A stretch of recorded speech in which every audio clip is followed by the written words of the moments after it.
Tata safari के अगिला seat पर बैठे बाड़ू भौजी सैया मिलल पर धनवा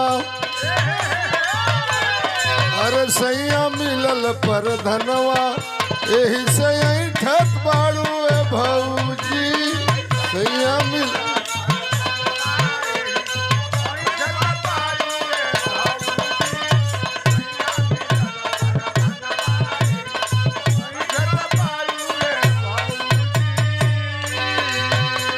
अरे काट हकावेलू मन रखनो मार द भलही गोली से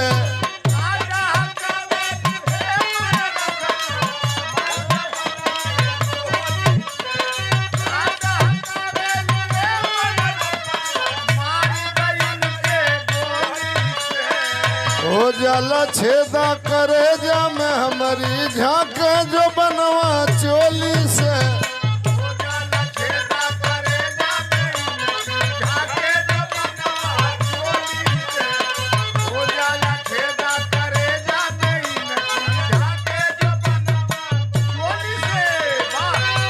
ढेर दिन से प्यार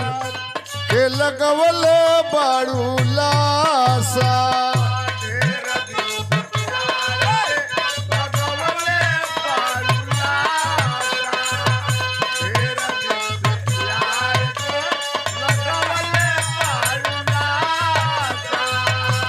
हाली मुस्कालू एक बेर आवना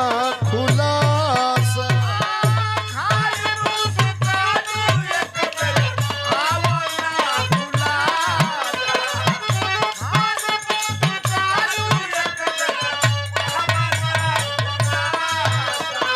हवाया कोरा उठा ले कोरा मजा न आवे ठिठोली में हवाया कोरा बिछा दई कोरा मजा न आवे ठिठोली हवाया कोरा बिछा दई कोरा मजा न आवे ठिठोली हो जाला छेदा करे जा में हमारी झांके जो बनवा चोली से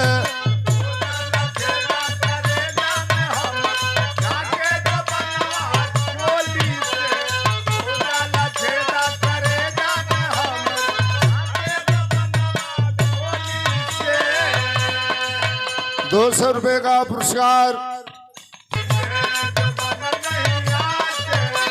जाने लाता चर चर फाटे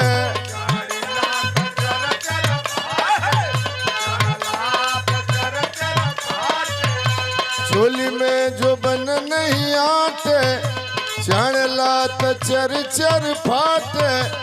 अब नहीं खेलागत हमर मनवा रे भौजी ए भौजी रे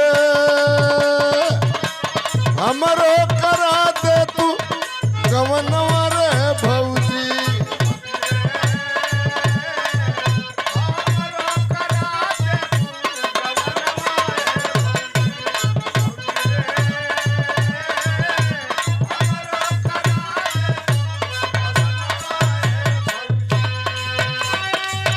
रतिया के आवे नऊंगी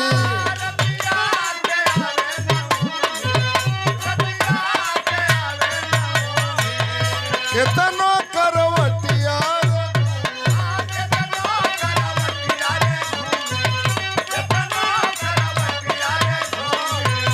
ओढ़ना बिछवना काटे